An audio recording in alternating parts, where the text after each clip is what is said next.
প্রিয় শ্রোতা, আপনাকে আমন্ত্রণ জানাচ্ছি গল্প পাঠের আসরে। আমি ওয়ারা করিম। এখন পড়তে যাচ্ছি হুমায়ুন আহমেদের উপন্যাস তেঁতুল বনে জোছনার দ্বিতীয় খণ্ডটি। সঙ্গে থাকুন। অনেক ধন্যবাদ। বাংলা ঘরে প্রচুর লোক সমাগম হয়েছে, এটা বোঝা যাচ্ছে। জুম্মা ঘরের ইমাম সাহেবের সুরেলা গলা শোনা যাচ্ছে। মিলাদ হচ্ছে।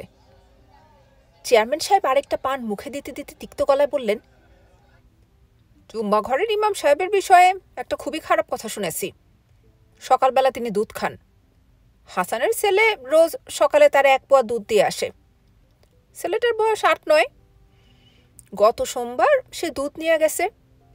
ইমাম সাহেব তখন ছেলের হাত ধরে দরজা লাগাই দিল। ঘটনা কি ঘটল বুঝতে পারছো ডাক্তার? আনিস কিছু বলল না, চুপ করে রইল। চেয়ারম্যান সাহেব পানির পিক মুছতে মুছতে বললেন, আমি সন্ধান নিতেছি। ঘটনা যদি সত্যি হয়, এই ইমামরে আমি ন্যাংটা কইরা সারা গ্রামের চারদিকে চক্কর দেওয়াবো। এই অঞ্চলে খারাপ লোক আমি একা থাকবো, আর কাউরে থাকতে দিব না। ডাক্তার যাও, মিলাদে সামিল হও। আমি সামিল হতে পারবো না, মদ্যপান করেছি। এই অবস্থায় মিলাদে যোগ দেয়া যায় না। ডাক্তার উঠে দাঁড়ালো। চেয়ারম্যান সাহেব ইশারা করে আবার তাকে বসতে বললেন। ডাক্তার বসল। চেয়ারম্যান সাহেব সামান্য ঝুঁকে এসে বললেন, হেনার বিষয়ে আরও কিছু কথা আছে, তোমারে পরে বলবো। জি আচ্ছা। আমার কথাবার্তা কি তোমার কাছে আওলা লাগতেছে? জি না। ঝড়ের সময় এমন ভয় পাইছি, আধা বোতল খেয়ে ফেলেছি। কাজে কথাবার্তা আওলা, কিছু মনে নিবা না। আমি যে খারাপ লোক এই খবর কি তুমি পেয়েছো? ডাক্তার চুপ করে রইল। নেশাগ্রস্ত মানুষের সঙ্গে কথাবার্তা বলা সহজ। প্রশ্ন করলে জবাব দিলেও চলে, জবাব না দিলেও চলে। নেশাগ্রস্ত মানুষ নিজের কথাই শোনে। অন্য কি বলছে না বলছে তা তার মাথায় ঢোকে না। আমি লোক খুবই খারাপ, বুঝতো ডাক্তার? অত্যাধিক খারাপ। এমন সুন্দরী এক মেয়ে নিজের কাছে এনে রেখেছি কেন? মেয়ের উপকারের জন্যে? এইটা ভাববা না।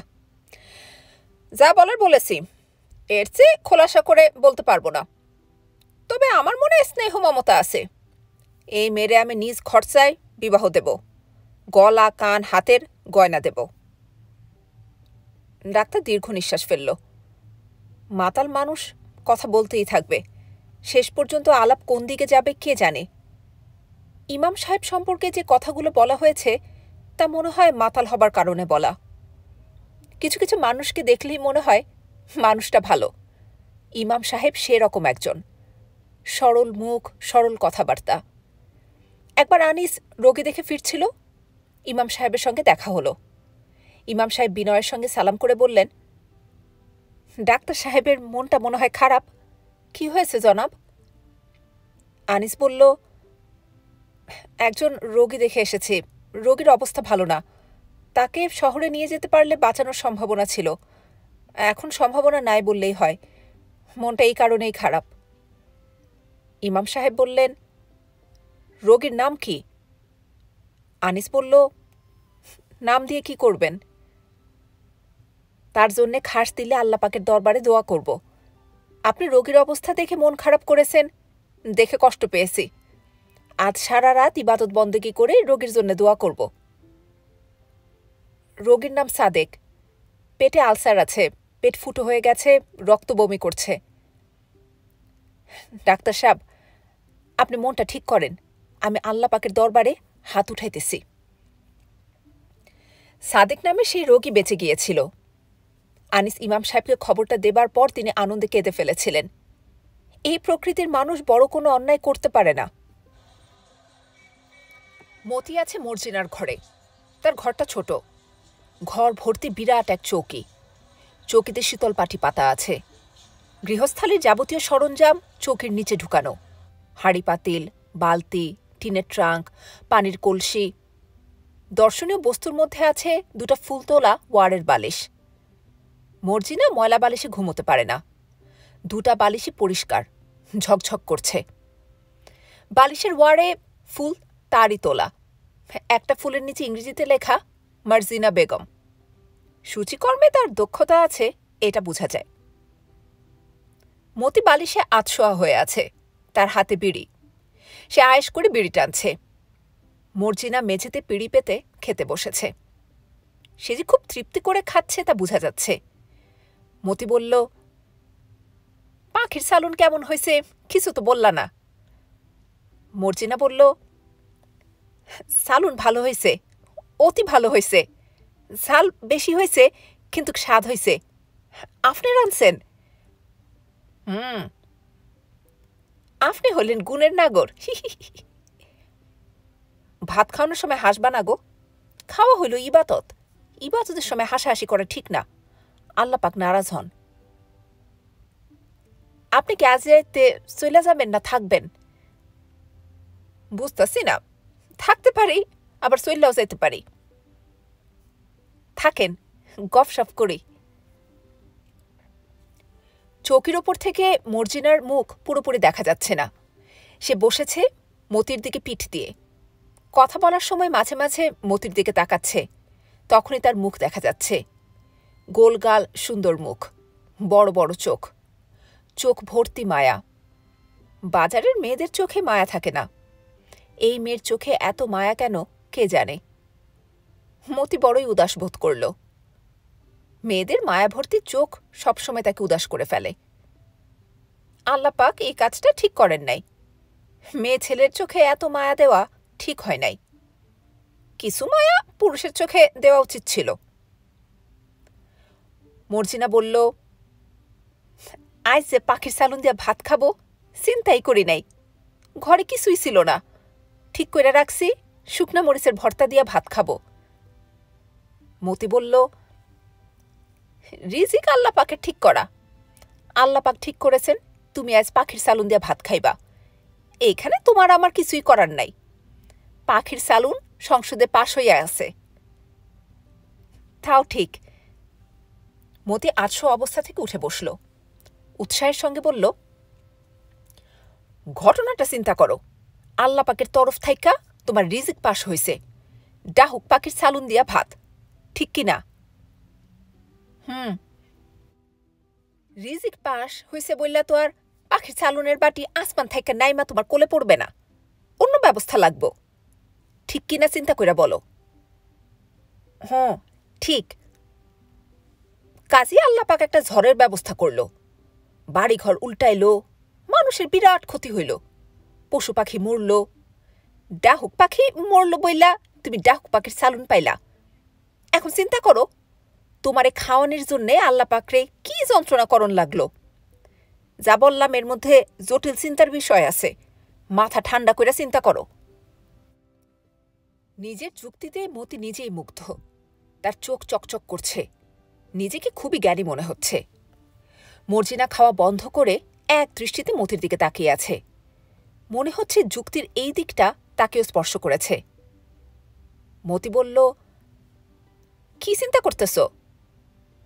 মর্জিনা থমথমে গলায় বলল, আপনি আমারে মরা পাখির গোশত খাওয়াইছেন? ঝড়ে পাখি মরছে, হেই পাখি রাইন্ধা নিয়ে আসছেন? রাগে মর্জিনার শরীর কাঁপছে। ব্যাপারটা যে উল্টো দিকে যেতে পারে এটা মতির কল্পনাতেও আসেনি। সে হড়বড় করে বলল, আরে কি কও তুমি? জুম্মা ঘরের মৌলানা সাহেবরে জিজ্ঞাসা করে আসছি, ঝড় তুফানে মরা পাখির মাংস খাওয়া জায়েজ আছে। হাদিসের বইয়ে পরিষ্কার লেখা। তুমি তো লেখাপড়া জানো না, লেখাপড়া জানলে তোমারে বই আইনা দেখাইতাম। তবে বজ্রপাতে মরা পশু পাখির মাংস খাওয়া সম্পূর্ণ নিষেধ। মর্জিনা বের হয়ে বারান্দায় চলে গেছে। সে গলায় আঙুল দিয়ে বমি করার চেষ্টা করছে। লক্ষণ মোটেই ভালো না। মতিকে দ্রুত সরে পড়া দরকার। আজ রাতটা এখানে থাকতে পারলে ভালো হতো। ডাক্তার সাহেবের সাইকেল সে চুরি করে নিয়ে এসেছে। ভোরবেলা সাইকেলের একটা গতি করা যেত। চুরি করে আনা গরু সামলানো যেমন মুশকিল, সাইকেল সামলানো ঠিক সেরকমই মুশকিল। একবার গরু চুরি করে সে এমন বিপদে পড়েছিল, রাখার জায়গা নেই। শেষে খোয়াড়ে জমা দিয়ে 20 টাকা পেয়েছে। লাভের মধ্যে লাভ 20 টাকা। তার দিনটা ভালো মতো যাচ্ছিল, শেষের দিকে এসে সব কেমন এলোমেলো হয়ে গেল। মর্জিনা বারান্দা থেকে গজগজ করছে, তুই আমারে মরা পাখির গোশত খাওয়াইছোস? তোরে আমি যদি গু না খাওয়াই তাইলে আমি সতী মায়ের কন্যা না, আমি বেজন্মা। তরকারির চামচ দিয়া তোরে আমি 1 চামচ কাঁচা গু খাওয়ামো, তুই আমারে এখনো চিনস নাই। মতি ঘর থেকে বের হয়ে পড়ল। আর থাকা ঠিক না। তার মনটা খুবই খারাপ হয়েছে। মর্জিনা তুই তোকারি করছে। ভালোবাসার মানুষকে আদর করে তুই তোকারি করা যায়, তাতে দোষ হয় না, কিন্তু গালাগালি করে তুই তোকারি করা যায় না। মরা পাখির গোশত খেয়েছে তো কি হয়েছে? জ্যান্ত পাখির গোশত কেউ কোনোদিন খেয়েছে? হারামজাদি মরা পাখির শুধু দেখলি, মরা পাখির পিছনে ভালোবাসাটা দেখলি না? নবনীর ঘুম ভাঙে সকাল 10টায়। সপ্তাহে 2 দিন, মঙ্গলবার এবং বৃহস্পতিবারে তার ক্লাস থাকে 9টায়। এই 2 দিন ঘড়িতে অ্যালার্ম দেয়া থাকে, যথাসময়ে অ্যালার্ম বাজে। ঘুমের ঘোরে নবনী হাত বাড়িয়ে ঘড়ি হাতে নেয়, অ্যালার্ম বন্ধ করে পাশ ফিরে শুয়ে পড়ে। অ্যালার্মের পর তার ঘুম গাঢ় হয়, খুব শান্তি শান্তি লাগে। তার ঘুম ভাঙে যথারীতি সকাল 10টায়। ক্লাস করা হয়নি এ নিয়ে তাকে মোটেও চিন্তিত বলে মনে হয় না। দরজা খুলে সে বের হয়ে তীক্ষ্ণ গলায় বলবে, আমার চা কোথায়? বলেই সে আবার নিজের ঘরে ঢুকে বিছানায় এলিয়ে পড়ে। বড় কাপ ভর্তি চা আসবে। চায়ে চুমুক দিতে দিতে আস্তে আস্তে ঘুম কাটাবে। তারপর আসবে দাঁত ব্রাশ করার প্রশ্ন, হাত মুখ ধোয়ার প্রশ্ন। আজ বৃহস্পতিবার, সকালের ক্লাস মিস হয়েছে। একটা টিউটোরিয়াল ক্লাস আছে দুপুর 2টায়। এডগার অ্যালান পোর কবিতা নিয়ে আলোচনা। It was many and many a year ago, in a kingdom by the sea, that a maiden there lived whom you may know, by the name of Annabel Lee. And this maiden she lived with no other thought than to love and be loved by me. আচ্ছা, এই কবিতাটার সঙ্গে রবীন্দ্রনাথের বিখ্যাত কবিতা একই গায়ের খুব মিল আছে না? আমার নাম তো জানে গায়ের 5 জনে, আমাদের সেই তাহার নামটি রঞ্জনা। এডগার অ্যালান পোর অ্যানাবেল লি কি রবীন্দ্রনাথের রঞ্জনা? স্যারকে প্রশ্নটা করলে কেমন হয়? স্যার কি খুব রেগে যাবেন? স্যার আবার অস্বাভাবিক রবীন্দ্র ভক্ত। ইংরেজির অধ্যাপকরা রবীন্দ্র ভক্ত হন না। শহীদ স্যার রবীন্দ্র ভক্ত। শহীদ স্যারের ক্লাসটা না করলে আজ ছুটি। শুক্র শনি এমনিতেই ছুটি, 3 দিনের ছুটি। নবনী চায়ের কাপে চুমুক দিচ্ছে, দ্রুত চিন্তা করছে দুপুরের ক্লাসটা করবে কি করবে না। মন স্থির করতে পারছে না। ক্লাস করাটা জরুরি, আবার পরপর 3 দিনের ছুটিটাও জরুরি। কোন জরুরিটা বেশি জরুরি? নবনীর শীত শীত লাগছে। সারা রাত এসি চলেছে। ঘর এখন ডিপ ফ্রিজের মতো ঠান্ডা। ভোর রাতে শীতে কাঁপতে কাঁপতে একবার ঘুম ভেঙেছে। সে হাত বাড়িয়ে এসি বন্ধ করে রিমোট কন্ট্রোল খুঁজেছে, পাওয়া যায়নি। বিছানা থেকে নেমে এসির রিমোট কন্ট্রোল খোঁজার কোনো মানে হয় না। সে কুকরি মুকরি দিয়ে আবার ঘুমিয়ে পড়েছে। কাল শেষ রাতে নবনীর মনে হয়েছে সে এই পৃথিবীতে আগে আগে এসে পড়েছে। আরও 20-25 বছর পর জন্ম হলে যন্ত্রণা কম হতো। তখন বিজ্ঞান আরও অনেক দূরে এগিয়ে যেত। ঘর বেশি ঠান্ডা হয়ে গেলে হাত বাড়িয়ে রিমোট কন্ট্রোল খুঁজতে হতো না। সে মুখে বলবে, এসি বন্ধ, অমনি এসি বন্ধ। টিভির চ্যানেল বদলাবার জন্যে বোতাম টিপাটিপি করতে হবে না। মুখে বললেই হবে, চ্যানেল নাম্বার 7 ন্যাশনাল জিওগ্রাফি।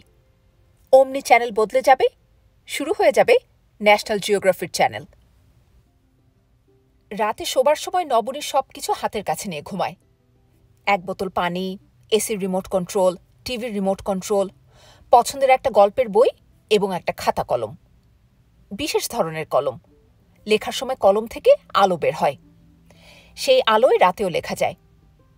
খাতাটা সে রেখেছে স্বপ্ন দেখে ঘুম ভাঙলে স্বপ্নটা সঙ্গে সঙ্গে লিখে ফেলার জন্যে। কারণ দিনের বেলায় রাতের কোনো স্বপ্নই তার মনে থাকে না। ইদানিং প্রতি রাতেই নবনী ভয়ঙ্কর সব স্বপ্ন দেখছে। নবনীর দূরসম্পর্কের এক চাচা ঢাকা মেডিকেল কলেজে সাইকিয়াট্রি প্রফেসর। তিনি তাকে শোবার সময় খাতা কলম নিয়ে শুতে বলেছেন। নবনীর চিকিৎসা করার সময় তার স্বপ্নগুলো জানা নাকি বিশেষ প্রয়োজন। গত রাতে কোনো স্বপ্ন দেখেছে কিনা নবনী মনে করতে পারল না। শেষ রাতে একবার যখন ঘুম ভেঙেছে, তাহলে ধরে নেওয়া যায় স্বপ্ন দেখেই ঘুম ভেঙেছে। নবনী হাত বাড়িয়ে খাতাটা নিল, পাতা উল্টালো। হ্যাঁ, স্বপ্ন দেখেছে। গোটা গোটা করে স্বপ্ন লেখা আছে। এমনিতে নবনীর হাতের লেখা জড়ানো, কিন্তু আধো ঘুম আধো তন্দ্রার সময়ের লেখা বেশ পরিষ্কার। নবনী লিখেছে, স্বপ্নে দেখলাম পানির ওপর দিয়ে দৌড়ে যাচ্ছি। পানি বরফ শীতল। যতই সামনের দিকে এগোচ্ছি ততই পানি বাড়ছে। মনে হচ্ছে আমি গভীর পানির দিকে যাচ্ছি। দৌড়ানো বন্ধ করে কিছুক্ষণ দাঁড়ালাম। যেদিকে দৌড়াচ্ছিলাম তার উল্টো দিকে দৌড়াতে শুরু করলাম। সেদিকেও পানি বাড়ছে। আমি ক্রমাগত গভীর পানির দিকে যাচ্ছি। আবারও দাঁড়িয়ে পড়লাম। আমার চারদিকে হিম শীতল পানি।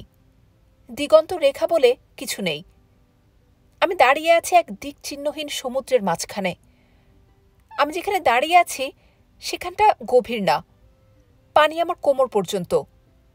কিন্তু যেদিকে যাওয়া যায় গভীরতা বাড়ে। হঠাৎ শোঁ শোঁ শব্দ হওয়া শুরু করল। আমার চারদিক থেকে উঁচু হয়ে পানি আসছে, যে কোনো মুহূর্তে আমাকে ডুবিয়ে দেবে। ঘুম ভেঙে গেল। নবনী ছোট্ট একটা নিঃশ্বাস ফেলল। স্বপ্নটা রাতে যত ভয়ঙ্কর মনে হচ্ছিল আসলে তত ভয়ঙ্কর না। এই স্বপ্ন দেখার পেছনে কারণ আছে। সে স্বপ্নে দেখেছে হিম শীতল পানি। এর কারণ ঘর এসির জন্যে খুব ঠান্ডা হয়ে গিয়েছিল। সে শীতে কাঁপছিল। এক্সটার্নাল স্টিমুলাই স্বপ্ন তৈরি করেছে। চারদিক থেকে পানি এসে তাকে গ্রাস করছে, এর পেছনেও কারণ আছে। ঘুমোতে যাবার আগে সে ন্যাশনাল জিওগ্রাফি চ্যানেলে দেখছিল দক্ষিণ মেরু নিয়ে একটি প্রোগ্রাম।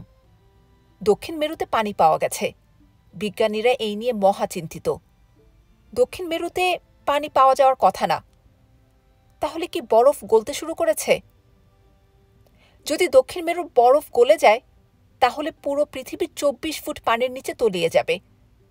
এরকম ভয়ঙ্কর প্রতিবেদন দেখে ঘুমোতে গেলে রাতে পানিতে ডুবে যাবার স্বপ্ন দেখাই তো স্বাভাবিক। স্বপ্নের খাতায় কিছু ফুটনোট লিখে রাখা কি দরকার? স্বপ্ন প্রসঙ্গে তার নিজের ব্যাখ্যাও থাকলো। এই ব্যাখ্যা সাইকিয়াট্রিস্ট সাহেবের কাজে লাগলেও লাগতে পারে। যে সাইকিয়াট্রিস্টকে নবনী দেখছেন তার নাম A.K. হোসেন। আইনস্টাইনের চেহারার সঙ্গে ভদ্রলোকের চেহারার খুব মিল আছে। মাথা ভর্তি ধবধবে সাদা চুল। আইনস্টাইনের গোঁফ ছিল, ভদ্রলোকের গোঁফ নেই। সাইকিয়াট্রিস্টরা উল্টাপাল্টা প্রশ্ন করেন, এই রকম কথা শোনা যায়। এই ভদ্রলোকের বেলায় সেরকম মনে হয় না।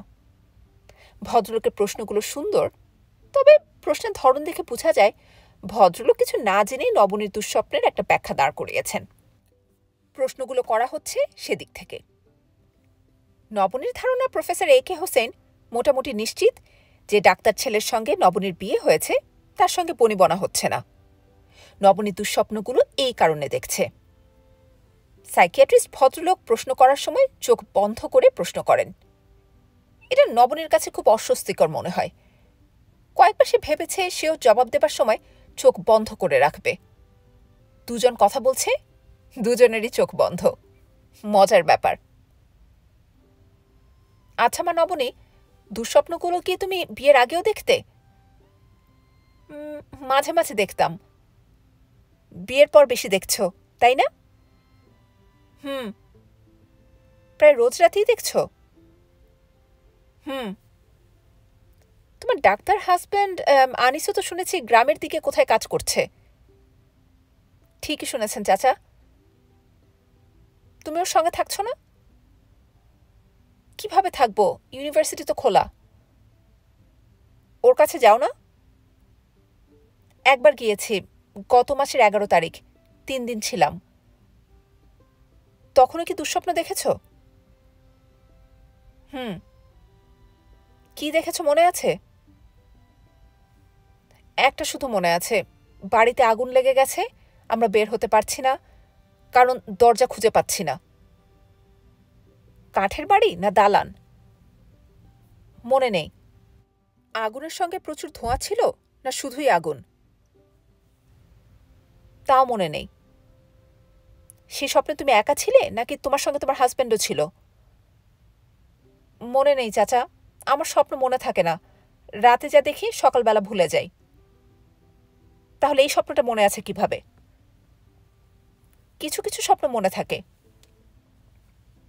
তোমার শ্বশুর বাড়ি তো ঢাকাতেই, তাই না? শ্বশুর বাড়ি ঢাকায় না, তবে আমার শ্বশুর শাশুড়ি ঢাকায় থাকেন, কলা বাগানের একটা ফ্ল্যাটে। তুমি তাদের সঙ্গে থাকো না? জি না, মাঝে মাঝে দেখা করতে যাই, কিন্তু থাকি না। থাকো না কেন? নিজের ঘর ছাড়া আমার ঘুম হয় না। তাছাড়া ওদের বাড়িতে এসি নেই। আমার খুব একটা খারাপ অভ্যাস হয়েছে, রাতে ঘুমোতে যাবার সময় এসি লাগে। শীতের সময় আমি এসি ছেড়ে রাখি, ডাবল লেপ গায়ে দিয়ে ঘুমাই। শ্বশুর শাশুড়িকে তোমার কেমন লাগে? মোটামুটি লাগে, খারাপও না আবার ভালোও না। এই দুজনের মধ্যে তোমার কাকে বেশি অপছন্দ? আমার শ্বশুরকে। উনি বেশি কথা বলেন। উনি কাউকে কথা বলতে দেবেন না, নিজেই সব কথা বলবেন। অন্য কেউ কথা বললে তিনি কেমন জানি বিরক্ত হন, ভ্রু কুঁচকে তাকান। কি নিয়ে কথা বলেন? বেশিরভাগ সময় হোমিওপ্যাথি নিয়ে। রিটায়ার করার পর হোমিওপ্যাথির বই পড়ছেন তো, হোমিওপ্যাথি মাথার ভেতর ঢুকে গেছে। চিকিৎসা করছেন?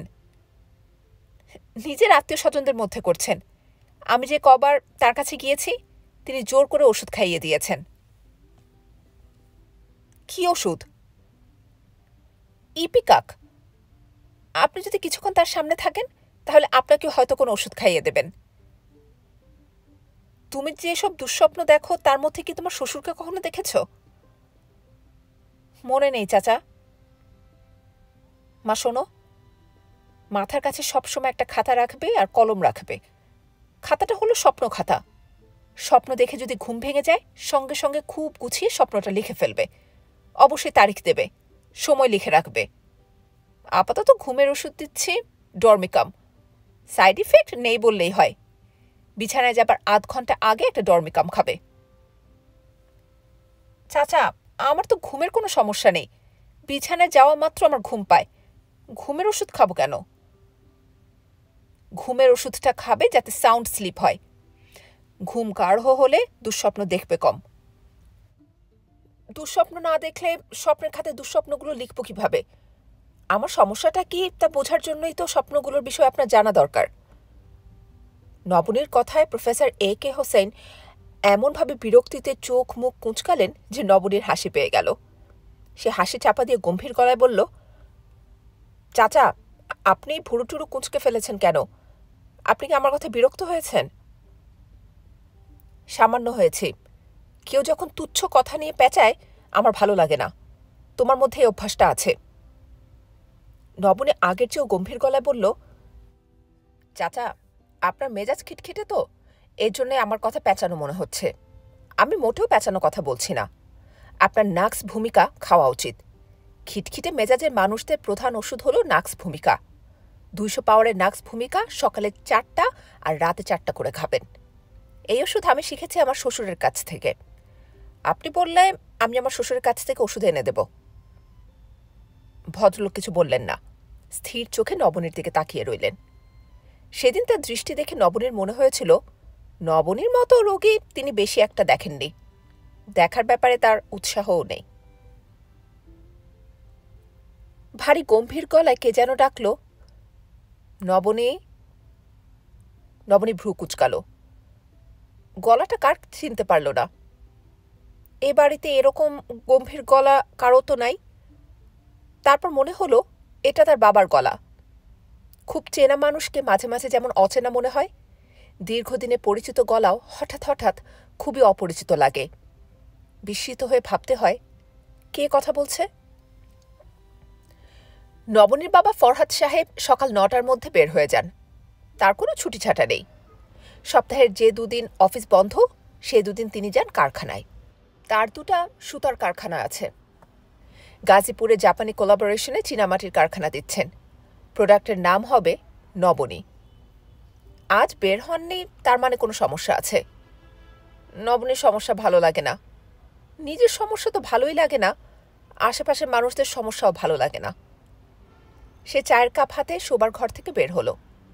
এই কাজটা করতেও তার ভালো লাগছে না। দিনের প্রথম চাষে আরাম করে নিজের ঘরে বসে খেতে ভালোবাসে। দিনের প্রথম অংশ এবং দিনের শেষ অংশটি তার নিজের। বাকি অংশগুলো অন্যরা ভাগাভাগি করে নিক। ফরহাদ সাহেব মেঝেতে পা ছড়িয়ে বসে আছেন।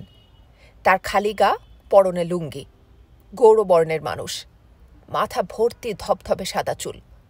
তিনি অত্যন্ত মিষ্টভাষী, কারো সঙ্গে উঁচু গলায় কথা বলেন না। তারপরেও তাকে মনে হয় দূরের মানুষ, কাছের কেউ না। ফরহাদ সাহেবের সামনে খবরের কাগজ বিছানো। নবনীকে দেখে তিনি হাসি মুখে বললেন, তোর বয়সে একটা মেয়ে সকাল 10টা পর্যন্ত কি করে ঘুমায় আমি তো ভেবে পাই না। নবনী গম্ভীর গলায় বলল, তুমি যেমন আমার ব্যাপারটা ভেবে পাও না, আমিও ভেবে পাই না তুমি কি করে দিনের পর দিন ভোর 5টায় উঠো। তোমার বয়সের মানুষদের মধ্যে থাকবে আলস্য। ভোরবেলায় ঘুম ভেঙে গেলেও কিছুক্ষণ কড়াকড়ি করবে, ঘুম ভাঙা মাত্র লাফ দিয়ে বিছানা থেকে নামবে না। ফরহাদ সাহেব আনন্দিত গলায় বললেন, অভ্যাস করলেই হয়, 4-5 দিন চেষ্টা করলেই দেখবি ভোর 5টায় ঘুম ভাঙার অভ্যেস তোর হয়ে গেছে। এরকম বিশ্রী অভ্যাস করা দরকার কি? ভোরবেলায় ঘুম ভাঙা বিশ্রী অভ্যাস? অবশ্যই বিশ্রী অভ্যাস। শরীরকে আরাম দিতে হয় বাবা। শরীরকে কষ্ট দেবার মানে কি? শরীরকে কষ্ট দেবার মানে হলো শরীরের ভেতর যে আত্মা বাস করে তাকে কষ্ট দেয়া। ফরহাদ সাহেব হাসি মুখে বললেন, ভুল লজিকে তোর মাথাটা ভর্তি। তোর যেটা করা উচিত সেটা হচ্ছে একটা চিমটা দিয়ে তোর মাথা থেকে এক এক করে ভুল লজিক বের করে ফেলা। নবনী বাবার পাশে বসতে বসতে বলল, তুমি আজ অফিসে যাবে না? ফরহাদ সাহেব বললেন, না। যাবে না কেন? শরীর খারাপ? শরীর ঠিকই আছে। যে মানুষ ভোর 5টায় ঘুম থেকে উঠে তার শরীর অত সহজে খারাপ হয় না। তুই কি মুখ না ধুয়ে চা খাচ্ছিস? তোকে দেখেই তো মা আমার কেমন ঘেন্না ঘেন্না লাগছে। কিছু করার নেই বাবা, আমি এরকমই। ফরহাদ সাহেব আগ্রহ নিয়ে বললেন, তোর এমন অদ্ভুত আচার আচরণ দেখে শ্বশুরবাড়ির লোকজন কিছু বলে না? এখনো বলেনি, নতুন বউ তো, চক্ষু লজ্জায় কিছু বলতে পারছে না। লজ্জাটা কেটে গেলে হয়তো বলবে। এরা বোধহয় তোর ব্যাপার স্যাপার টের পায়নি। তুই তো থাকিস এখানে, শ্বশুর শাশুড়ির সঙ্গে তোর বোধহয় দেখাই হয় না। সপ্তাহে 1 দিন যাই। আজ যাবি? না। এক কাজ কর, আজ যা। আজ যেতে বলছো কেন? ওদের একটা সারপ্রাইজ দে। আমি বিরাট এক মাছ কিনে এনে দেব, মাছ নিয়ে যা। তোর শ্বশুর শাশুড়ি খুবই খুশি হবে। আমি নিউ মার্কেটে লোক পাঠাচ্ছি, বাজারের সবচেয়ে বড় মাছটা কিনে আনবে। বাংলাদেশে এমন কোনো মানুষ নেই যে বড় মাছ দেখে খুশি হয় না। তাদের খুশি করার আমার কি দরকার? মানুষকে খুশি করার মধ্যে আনন্দ আছে। সেই মানুষ যদি শ্বশুর শাশুড়ি হয় তাহলে তো কথাই নেই। মাছ কিনতে পাঠাবো? না। সেকেন্ড থট দিবি না? সেকেন্ড থট না বাবা, আমি 4th থট পর্যন্ত দিয়ে ফেলেছি। মাছ নিয়ে আমি শ্বশুর বাড়ি যাচ্ছি, এটা ভাবতেই ঘেন্না লাগছে। চারদিকে মাছ মাছ গন্ধ পাচ্ছি। এই যে চা খাচ্ছি, চায়ের মধ্যেও মাছের আষ্টে গন্ধ। নবনীর চা শেষ হয়ে গেছে। কথা বলতে বলতে চা খাওয়া হয়ে গেছে বলে চা খাওয়ার মজাটা ঠিক পাওয়া যায়নি। আরেক কাপ খেতে পারলে ভালো হতো। তার জন্য যন্ত্রণা করতে হবে। দোতলা থেকে একতলায় নামতে হবে। তাদের বাড়ির রান্নাঘর, খাবার ঘর, বসার ঘর, লাইব্রেরি সব একতলায়। দুতলাটা স্লিপিং কোয়ার্টার, 2টা প্রকাণ্ড শোবার ঘর। একটা তার, অন্যটা তার বাবার। মাঝখানে ছোটখাটো খেলার মাঠের মতো ফ্যামিলি লাউঞ্জ আছে। সেখানে টিভি, মিউজিক সেন্টার। ফ্যামিলি লাউঞ্জে মোটা গদির ডিভান আছে। শুয়ে শুয়ে ছবি দেখা হলো নবনীর ছোটবেলাকার অভ্যাস। মানুষের কিছু ছোটবেলাকার অভ্যাস বড়বেলাতেও থেকে যায়। নবনীর এই অভ্যাসটা রয়ে গেছে। দ্বিতীয় কাপ চায়ের জন্যে নবনীকে একতলায় রান্নাঘরে যেতে হবে। যতক্ষণ ফরহাদ সাহেব আছেন ততক্ষণ কাজের লোকদের কেউই দোতলায় আসবে না। তাদের সেরকম নির্দেশ দেয়া আছে। নবনীর একতলায় নামতে ইচ্ছা করছে না। ফরহাদ সাহেব বললেন, মুখ শুকনা করে বসে আছিস কেন? নবনী জবাব দিল না। ফরহাদ সাহেব পত্রিকা ভাঁজ করতে করতে বললেন, আজ ইউনিভার্সিটি নেই? 2টার সময় একটা ক্লাস আছে। যাবি না? এখনো বুঝতে পারছি না। কখন বুঝতে পারবি? ক্লাস শুরু হবার আধ ঘন্টা আগে বুঝতে পারবো। ফরহাদ সাহেব কিছুক্ষণ চুপ করে থেকে হঠাৎ শব্দ করে হেসে ফেললেন। নবনী বলল, হাসছ কেন? তোর অভিনয় দেখে হাসছি। নবনী বিস্মিত হয়ে বলল, অভিনয় কি করলাম? ইনডিসিশনের একটা সুন্দর অভিনয় তুই সবসময় করিস। প্রায় দেখি তোর মধ্যে একটা দিশেহারা ভাব। কাজটা করব কি করব না আমি 100% নিশ্চিত ভাবটা লোক দেখানো। কেন এরকম করিস? নবনী জবাব না দিয়ে উঠে দাঁড়ালো। ফরহাদ সাহেব বললেন, কোথায় যাচ্ছিস? চা আনতে যাচ্ছি। তুমি দোতলায় আছো, এখন 1000 ডাকাডাকি করেও কাউকে আনা যাবে না। বাবা, তোমাকে কি 1 কাপ চা দিতে বলবো? খাবে? না। তোর দুঃস্বপ্ন দেখা কেমন এগুচ্ছে? ভালোই এগুচ্ছে। কাল রাতেও দেখেছিস? খাতায় সব লিখছিস? লিখছি। সাইকিয়াট্রিস্টকে খাতাটা দেখতে দিয়েছিস? না। দিস তো আমাকে খাতাটা, পড়ে দেখব ঘটনা কি। আচ্ছা। ফরহাদ সাহেব হঠাৎ সামান্য গম্ভীর হয়ে গেলেন। তার মুখের হাসি আগের মতোই রইল, চোখ গম্ভীর হয়ে গেল। তিনি ছোট্ট নিঃশ্বাস ফেলে বললেন, আরেকটা কথা জিজ্ঞেস করি, সরাসরি জবাব দিবি, নকল কনফিউশন না, straight answer, yes no type. প্রশ্নটা হলো, আনিস ছেলেটাকে তোর পছন্দ হয়েছে? নবনী সঙ্গে সঙ্গে বলল, না। পছন্দ হয়নি কেন? কারণগুলো নিয়ে চিন্তা করিনি, পছন্দ হয়নি এইটুকু জানি। সে কি তোকে পছন্দ করেছে? হ্যাঁ, করেছে। আমার যত সমস্যায় থাকুক, আমি পছন্দ করার মতো মেয়ে। আনিসের সঙ্গে তোর কি এখন যোগাযোগ নেই? আছে, সে সপ্তাহে 2টো করে চিঠি পাঠায়। তুই লিখিস না? আমিও লিখি। তুই কটা চিঠি লিখিস? আমিও সপ্তাহে 2টো। আর কিছু জিজ্ঞেস করবে? না। আমি কি এখন চায়ের সন্ধানে একতলায় যেতে পারি? ফরহাদ সাহেব জবাব দিলেন না, মেয়ের দিকে তাকিয়ে রইলেন। তাকে খুবই চিন্তিত মনে হলো।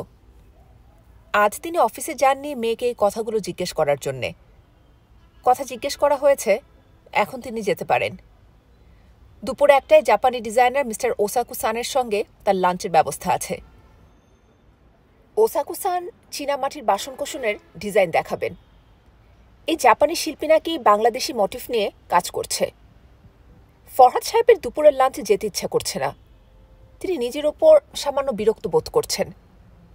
তার মেয়ের বয়স 22, সে সিদ্ধান্তহীনতায় ভুগতে পারে। তার বয়স 57, তিনি সিদ্ধান্তহীনতায় ভুগতে পারেন না। নবনী নিজেই চা বানালো। নিজের হাতে বানানো চা তার নিজের কখনো পছন্দ হয় না। আর চায়ের কাপে চুমুক দিয়ে মন ভালো হয়ে গেল। চমৎকার চা হয়েছে। লিকার ঘন হয়নি, আবার পাতলাও হয়নি। চিনি যতটুকু দেয়া হয়েছে তার চেয়ে 1 দানা বেশি মিষ্টি হলে চা বেশি মিষ্টি হয়ে যেত। 1 দানা কম হলেও মিষ্টি কম লাগত। চা হলো এমন এক পানীয় যার সব অনুপাত নির্দিষ্ট এবং এক একজনের জন্য এক এক রকম। নবনীর এখন মন ভালো। মন ভালো থাকা অবস্থায় ছোটখাটো কিছু অপ্রিয় কাজ করে ফেলা যায়, তেমন খারাপ লাগে না। নবনী ঠিক করে ফেললেও কলা বাগানে তার শ্বশুর বাড়িতে যাবে, মাছ সঙ্গে নিয়েই যাবে। দুপুরে ওই বাড়িতেই খাবে। বাবাকে বলে মাছ কেনাতে হবে। কাউকে ফার্মেসিতে পাঠিয়ে 1 পাতা প্যারাসিটামল ট্যাবলেট আনাতে হবে। শ্বশুর সাহেবের সঙ্গে কথা বলার সময় অবশ্যই তার মাথা ধরবে। হাতের কাছে মাথা ধরার ট্যাবলেট থাকা দরকার। আজ একটা ছোটখাটো এক্সপেরিমেন্টও করা যেতে পারে। মাথা ধরার ট্যাবলেট আগে ভাগে খেয়ে রাখা। মাথা ধরার সুযোগই হবে না। শরীরে আগে থেকে ওষুধ বসে আছে। দরজা খুললেন নবনীর শ্বশুর সালেহ সাহেব। নবনীর মনে হলো তিনি খুবই চিন্তিত, বিরক্ত এবং উদ্বিগ্ন। মানুষটা ছোটখাটো, দুশ্চিন্তা এবং উদ্বেগে আরও ছোট হয়ে গেছেন। এই ভদ্রলোককে নবনীর কাছে কার্টুন চ্যানেলে দেখায় এমন কোনো কার্টুন ক্যারেক্টারের মতো মনে হয়। কোন ক্যারেক্টার এখন মনে পড়ছে না। সালেহ সাহেব নবনীকে দেখে গলা নামিয়ে বললেন, বৌমা, তুমি স্ট্রেট আমার ঘরে চলে যাও।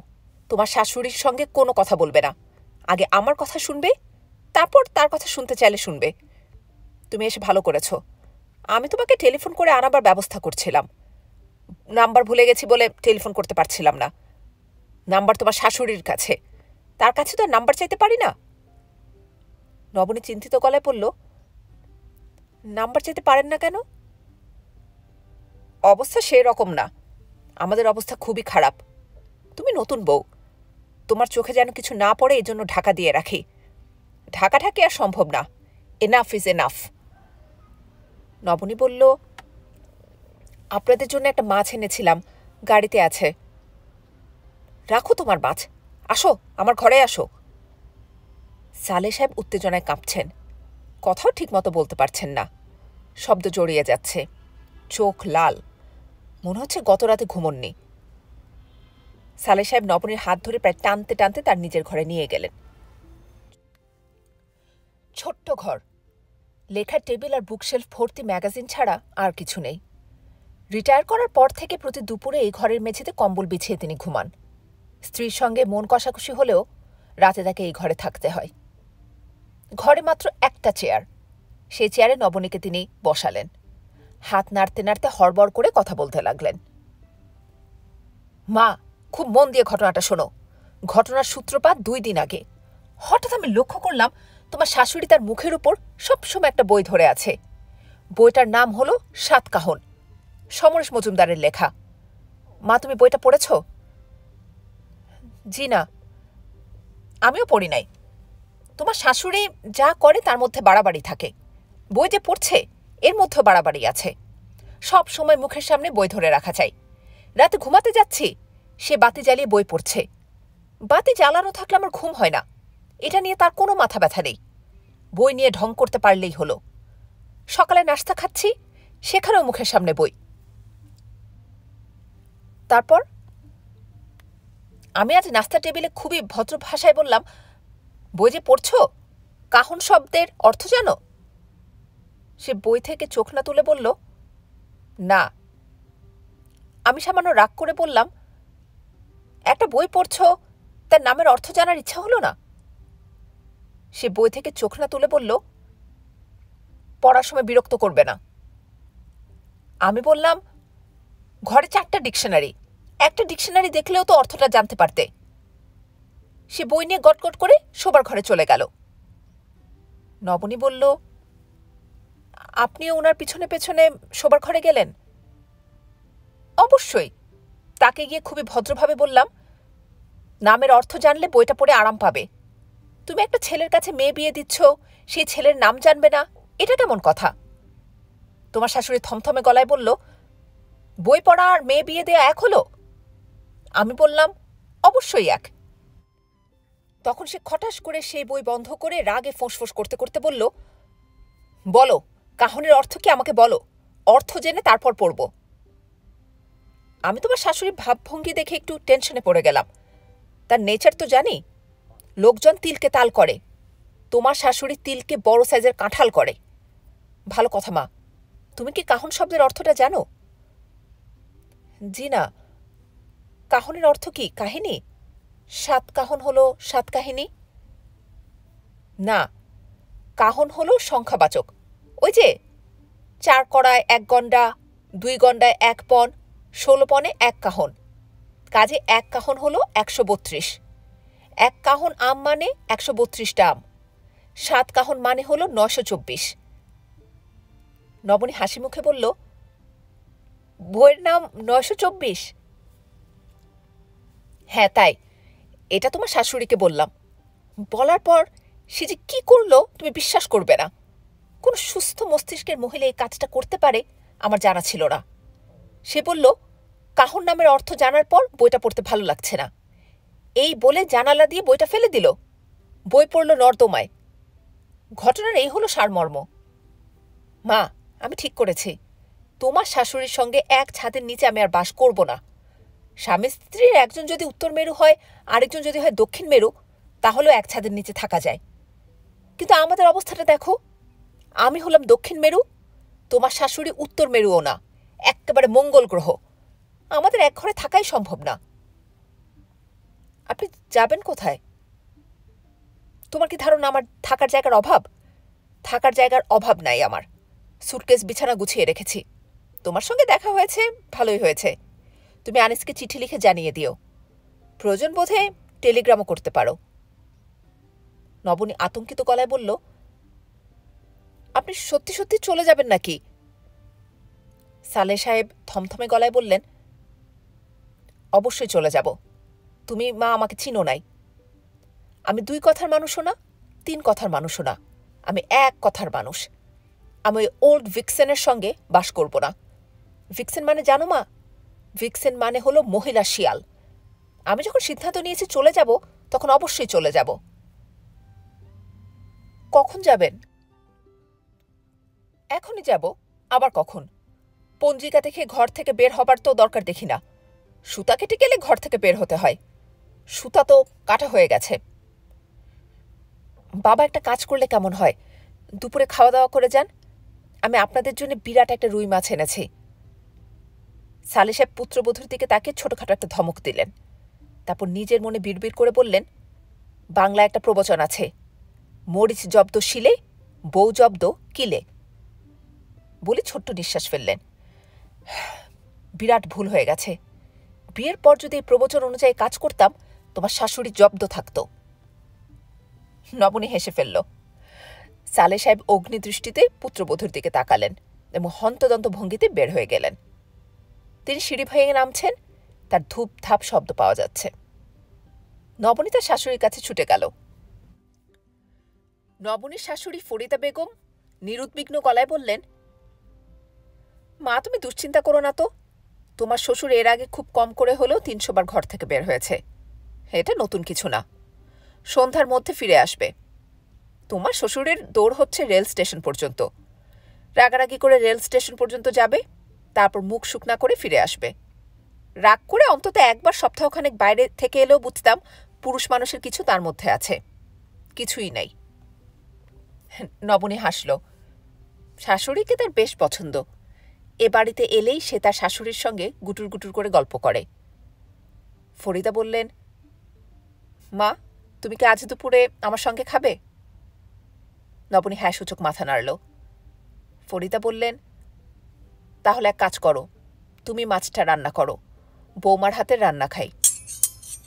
নবনী বলল, মা আমি রাখতে পারি না, শুধু চা বানাতে পারি। ফরিদা বললেন, রান্না কোনো ব্যাপারই না, আমি তোমাকে শিখিয়ে দিচ্ছি। নবনী রান্না চড়িয়েছে, জীবনের প্রথম রান্না। সে ভেতরে ভেতরে এক ধরনের উত্তেজনা বোধ করছে। মনে মনে ঠিক করে ফেলেছে, রান্নাটা যদি সত্যি সত্যি ভালো হয়, তাহলে বাটিতে করে 1 বাটি মাছ সে তার বাবার জন্য নিয়ে যাবে। ফরিদা রান্নাঘরে বসে জাতি দিয়ে সুপুরি কাটছেন। চিকন করে সুপুরি কাটার অস্বাভাবিক দক্ষতা তাঁর আছে। এই বিদ্যাটিও তিনি তার পুত্রবধূকে শেখাতে চান। আজ না, অন্য কোনো দিন। একদিনে অনেক কিছু শেখাতে নেই। ফরিদা সুপুরি কাটা বন্ধ করে হঠাৎ প্রশ্ন করলেন, আনিসকে তোমার কেমন লাগে মা? নবনী কিছু বলল না। ফরিদা হালকা গলায় বললেন, পৃথিবী উত্তর দক্ষিণে চাপা, আর আমার ছেলেটা উত্তর দক্ষিণ পূর্ব পশ্চিম সব দিকেই চাপা। কিন্তু মা ছেলেটা ভালো, খুবই ভালো। কিছুদিন ধৈর্য ধরে তার সঙ্গে থাকো, তাহলে দেখবে তাকে ভালো লাগতে শুরু করেছে। নবনী তার শাশুড়ির দিকে এক দৃষ্টিতে তাকিয়ে আছেন। ফরিদা তার পুত্রবধূ দৃষ্টি সম্পূর্ণ উপেক্ষা করে সুপারি কাটতে কাটতে বললেন, চট করে কোনো সিদ্ধান্ত নিও না মা। নবনী বলল, আমি কোনো সিদ্ধান্ত নেইনি। বলেই তার মনে হলো সে ভুল কথা বলেছে। সিদ্ধান্ত সে নিয়েছে, কঠিন সিদ্ধান্ত। সিদ্ধান্তের কথা কাউকে জানাতে ইচ্ছে করছে না।